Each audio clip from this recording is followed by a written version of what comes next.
안녕하세요. 오늘은 정말 흥미로운 지적 역설 혹은 뭐랄까 예상 밖의 만남에 대해 이야기 나눠보려고 합니다. 네, 안녕하세요. 평생 종교를 정말 날카롭게 비판했고요.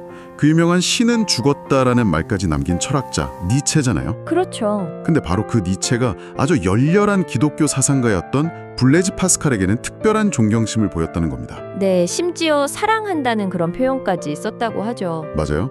그래서 오늘 저희는 당신이 공유해 주신 니체가 파스칼을 사랑한 이유라는 글의 발췌문을 바탕으로 이 앞밭 모순되어 보이는 두 거인 사이에 어떤 연결고리가 있었는지 좀 깊이 파헤쳐 보려고 합니다. 네, 기대됩니다. 이번 탐구의 목표는 단순히 둘이 이런 점이 같았구나 이건 확인하는 데서 그치는 게 아니고요. 네네. 왜 그토록 신랄했던 종교 비판자가 오히려 독실한 신앙인의 그 지적 정직성 또 인간 본성에 대한 통찰에 그렇게 깊이 공감했는지 그 구체적인 이유들을 하나하나 좀 자세히 들여다보려고 합니다. 좋습니다.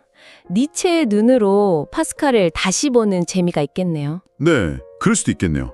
자, 그럼 본격적으로 한번 이 흥미로운 관계를 풀어가 볼까요? 네. 첫 번째 지점인데요.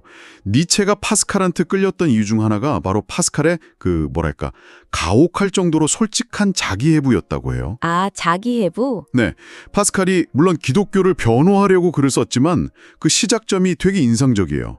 보통 인간의 위대함이나 신앙의 숭고함 이런 데서 시작할 법도 한데 네, 그렇죠. 오히려 인간 본성에 대한 아주 냉정하고 어떨 땐 좀 불편할 정도로 정직한 분석에서 시작했다는 거죠. 그 유명한 인간은 생각하는 갈대라는 말 있잖아요. 네, 있죠. 이 말 속에 인간 이성이 위대하면서도 동시에 얼마나 연약하고 모순적인지 그걸 꿰뚫어보는 시선이 담겨 있다는 거예요. 허영심이라든가 자기기만, 또 내면의 어떤 비참함 같은 거요. 이런 걸 숨기지 않고 그냥 정면으로 봤다는 거죠. 맞습니다. 바로 그 지점이 니체의 마음을 확 사로잡았던 첫 번째 포인트 같아요. 니체는 기본적으로 인간이 자기 약점이나 한계를 잘 못 보고 스스로를 속이는 걸 굉장히 싫어했거든요. 네, 위선 같은 거요. 그렇죠. 그런데 파스칼은 비록 종교적인 신념을 가지고 있었음에도 불구하고 인간 존재의 그 근본적인 불안함, 나약함 이런 것들을 놀라울 정도로 정직하게 파헤쳤다는 겁니다. 니체가 이런 말도 남겼어요. 파스칼은 나에게 무궁무진한 가르침을 주었다. 그는 유일하게 논리적인 기독교인이다. 논리적인 기독교인. 이게 무슨 뜻일까요?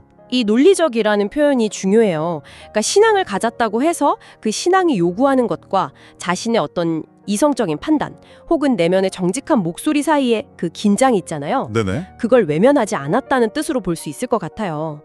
감정이 흔들리는 거, 이성이 불완전하다는 거, 심지어는 신앙 자체에 대한 의심의 가능성까지도 정직하게 인정하려는 태도.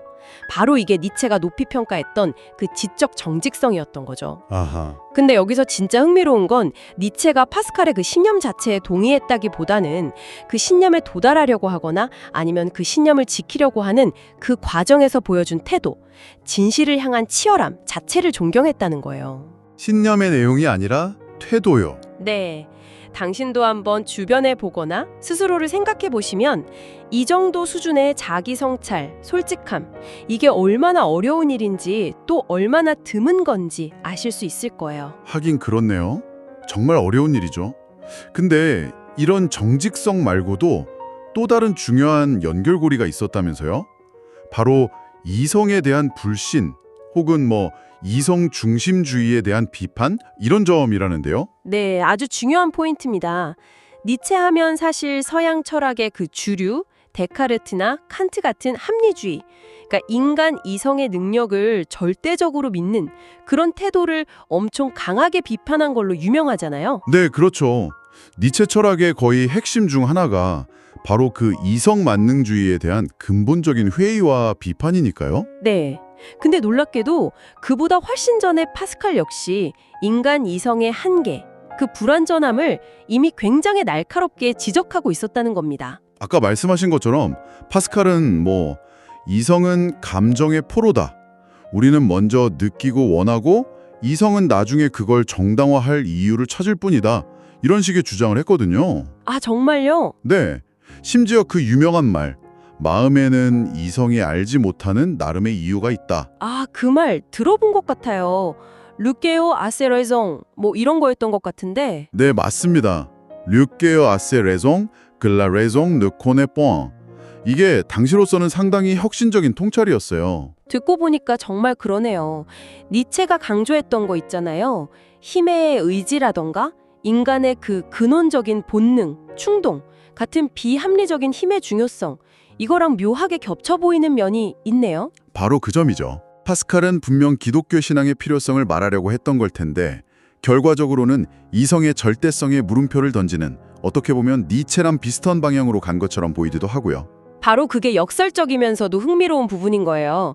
파스칼은 이성의 한계를 드러내서 신앙의 자리를 만들려고 했지만 그 과정 자체가 결과적으로는 인간을 이해할 때 이성 말고 다른 요소들, 그러니까 감정, 직관, 의지, 심지어는 인간의 그 비참함 같은 비합리적인 측면들이 중요하다는 걸 부각시키는 효과를 낳은 거죠. 아하. 니체는 바로 이 지점에서 파스칼을 자기보다 앞서서 이성 만능주의의 그 환상을 꿰뚫어보고 인간 존재의 그 복잡하고 다층적인 심연을 들여다본 선구자로 봤던 겁니다. 선구자요. 네, 물론 두 사람이 가려고 했던 목적지는 정반대였죠.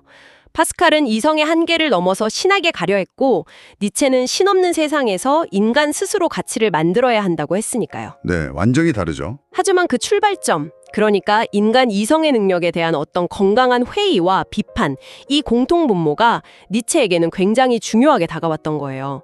좀 더 크게 보면 두 사람 다 인간을 그냥 합리적인 동물로만 보는 그런 얕은 시각을 거부하고 인간 존재의 깊이와 복잡성을 제대로 이해하려면 그 비합리적인 면까지 다 끌어안아야 한다. 이런 중요한 통찰을 공유하고 있었다고 볼 수 있는 거죠. 아, 목적지는 달랐지만 출발점에서 중요한 공통점이 있었다. 흥미롭네요. 자, 그럼 세 번째 핵심으로 넘어가 볼까요? 니체가 파스칼에게서 발견한 또 다른 매력은 바로 신앙을 향한 절망적인 투쟁, 다시 말해 그의 정직한 고뇌였다고 합니다. 네, 정직한 고뇌. 니체는 현실의 고통이나 존재의 불안 같은 걸 외면하고 그냥 값싼 위안이나 피상적인 행복만 쫓는 태도를 엄청 싫어했잖아요. 맞아요. 특히 종교가 그런 역할만 할 때 더 비판적이었죠. 네. 그런데 파스칼의 신앙은 그런 종류의 어떤 안락함과는 거리가 멀었다는 거죠. 그렇습니다. 니체가 혐오했던 건 일종의 정신적 나태함 같은 거였어요. 어려운 질문은 피하고 고통은 그냥 없는 셈 치고 그저 위안과 평안만 구하는 태도 말이죠. 그런데 파스칼의 팡세를 읽어보면 그의 신앙이 결코 쉽거나 편안한 길이 아니었다는 걸 알 수 있어요. 아, 팡세요? 네. 그는 인간 존재 그 근원적인 불안, 우주 속에서 인간이 얼마나 작은 존재인지, 죽음의 공포, 의미가 없을지도 모른다는 가능성, 이런 것들을 누구보다 깊고 정직하게 바라봤습니다. 그의 사유는 인간의 비참함, 프랑스어로 미제르라고 하죠. 이 비참함에 대한 아주 통렬한 인식에서 출발해요. 비참함에서 출발한다고요? 네, 그리고 바로 그 절망과 허무의 깊은 바닥을 통과하고 나서야 비로소 신에게로 나아가려는 어떤 처절한 도약을 시도한다는 거죠. 이 지점이 정말 흥미로운데요. 니체는 바로 이 파스칼의 모습에서 진정한 비극적 정신의 조각을 발견했다는 겁니다. 비극적 정신이요? 그거 니체 철학에서 되게 중요한 개념 아닌가요? 그걸 파스칼한테서 봤다고요? 네, 니체가 말하는 비극적 정신이라는 게 삶의 고통이나 부조리, 허무함 같은 걸 부정하거나 외면하는 게 아니라 오히려 그것들을 끌어안고 긍정하면서 그 안에서 어떤 창조적인 힘을 발휘하려는 태도를 의미하거든요. 니체는 고대 그리스 비극에서 그 원형을 봤다고 했죠. 근데 파스칼은 비록 신을 향했지만 그 과정에서 인간 존재의 그 어둡고 불안한 측면들을 조금도 미화하거나 피하지 않았다는 거예요. 오히려 그것들을 신앙이 왜 필요한지를 말하는 강력한 근거로 삼았죠. 그냥 쉽게 얻는 믿음이 아니었군요. 그렇죠. 그냥 쉽게 얻는 값싼 믿음이 아니라 실존적인 고뇌와 불안과의 정말 처절한 싸움, 깊은 자기회의를 거쳐서 어렵게 도달하고자 했던 그 정직한 고뇌의 과정 자체가 니체에게는 깊은 존경심을 불러일으켰던 겁니다. 당신도 한번 생각해보세요. 현대사회는 자꾸 우리에게 빠르고 쉬운 해결책, 즉각적인 만족 같은 걸 약속하잖아요. 네, 그렇죠. 인스턴트식으로. 근데 파스칼이나 니체가 보여준 것처럼 어쩌면 삶의 근본적인 문제들과 정직하게 씨름하는 그 과정 자체에 더 깊은 의미와 가치가 있는 건 아닐까요? 니체는 파스칼의 그 치열함에서 위대한 정신의 한 단면을 봤던 거죠. 고통과 불안을 피하지 않고 정면으로 마주하는 태도, 그 자체에 대한 존경심이었군요. 네 번째 핵심은 좀 더 개인적인 차원의 공감대인 것 같은데요. 바로 병든 영혼에 대한 이해입니다. 아, 네. 니체 자신도 평생 온갖 신경질환, 극심한 편두통, 우울감, 그리고 무엇보다 정말 지독한 고독 속에서 살았던 인물이잖아요.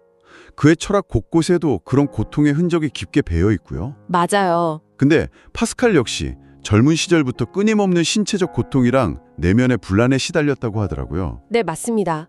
두 사람 다 육체적으로나 정신적으로나 깊은 고통을 경험했다는 공통점이 있어요. 니체는 이런 배경 속에서 파스칼을 이렇게 평가하기도 했어요. 가장 교훈적인 희생자 중 하나. 그는 기독교에 의해 망가졌지만 가장 위대한 기독교인이기도 했다. 혹은 아주 병든 기독교인, 그러나 정확하고 깊이 있는 심리학자. 병든 기독교인, 하지만 심리학자. 네, 여기서 병든이나 희생자라는 말이 그냥 단순한 동정이나 연민은 아니라고 봐요. 니체는 파스칼이 겪었던 그 고통 자체, 그리고 그 고통이 그의 생각에 미친 영향을 깊이 이해하고 공감했던 것 같아요. 중요한 건 니체가 보기에 파스칼은 자기 고통을 그냥 개인적인 불행으로만 여기거나 아니면 신앙의 이름으로 억지로 합리화하지 않았다는 점이에요. 아, 그럼 어떻게 봤다는 거죠? 오히려 그 고통과 불안을 인간 조건에 대한 더 깊은 통찰로 승화시키는 중요한 사유의 재료로 삼았다는 거죠. 고통을 사유의 자양분으로 삼았다. 그랬습니다. 니체 자신도 자기 병과 고독을 철학적 사유의 원천으로 삼았던 것처럼 파스칼 역시 그의 육체적, 정신적 고통 속에서 인간 존재의 나약함과 신의 필요성에 대한 더욱 절실한 통찰에 도달했다고 니체는 봤던 것 같습니다. 고통을 피하거나 부정하는 대신에 그걸 끌어안고 그 의미를 계속 캐묻는 과정에서 인간과 세계에 대한 이해가 깊어질 수 있다는 생각. 이게 니체가 파스칼에게서 발견한 또 다른 중요한 미덕이었고 깊은 공감을 느꼈던 지점입니다. 그러네요. 여기서 또 중요한 질문이 생기죠. 과연 고통이라는 극한의 경험이 우리를 더 피상적으로 만들까요? 아니면 역설적으로 더 깊은 차원의 인식과 성찰로 이끌 수 있을까요? 파스칼과 니체의 관계는 이 질문에 대해 다시 한번 생각해보게 만들어요. 정말 생각해볼 만한 질문이네요. 자, 다섯 번째, 그리고 마지막 핵심으로 가보겠습니다. 바로 위선 없는 철학자의 자세입니다. 네.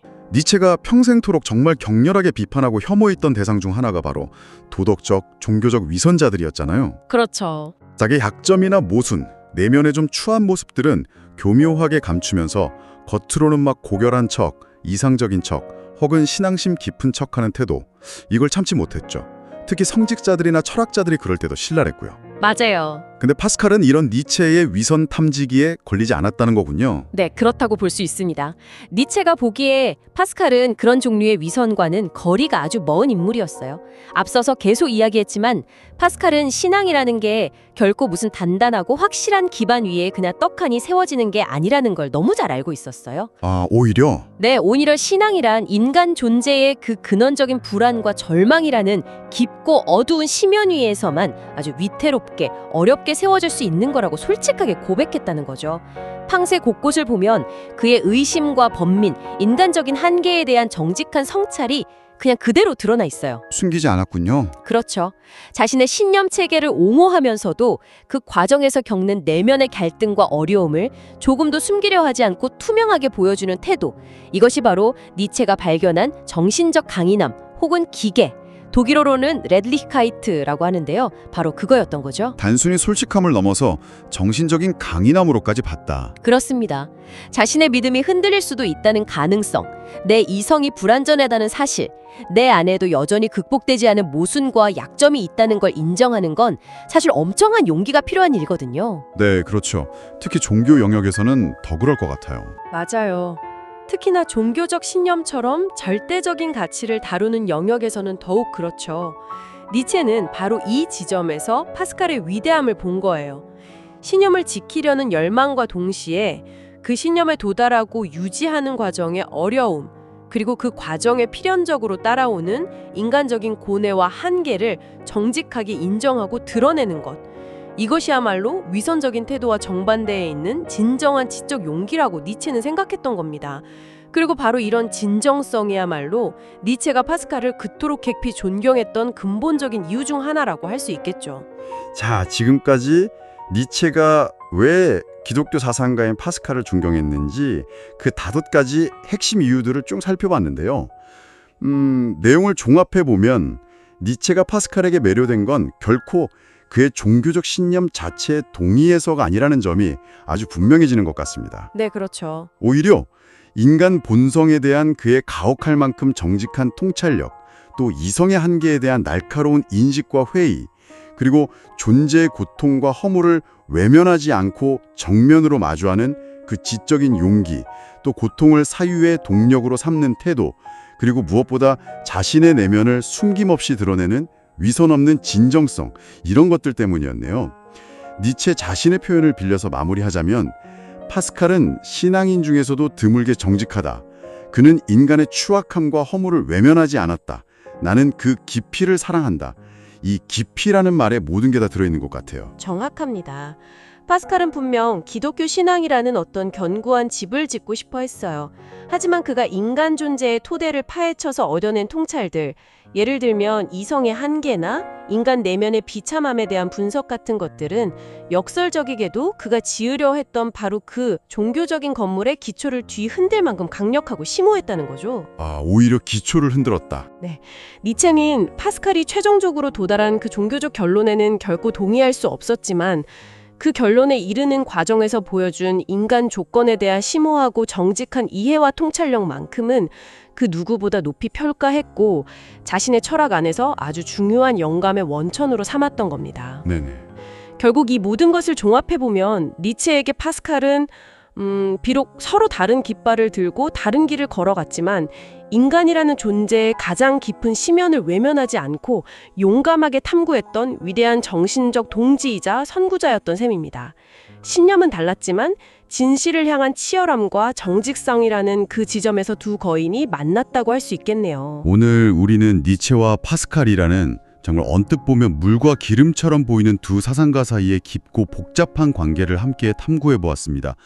핵심은 신념의 내용에 대한 동의가 아니라 인간 조건의 어두운 심연까지 회피하지 않고 깊이 파고든 지적 정직성, 그리고 그 과정에서 보여준 정신적 용기에 대한 존경이었다는 점을 다시 한번 확인할 수 있었네요. 자, 여기서 마지막으로 당신에게 생각해볼 거리 하나를 던져드리고 싶습니다. 네, 어떤 거죠?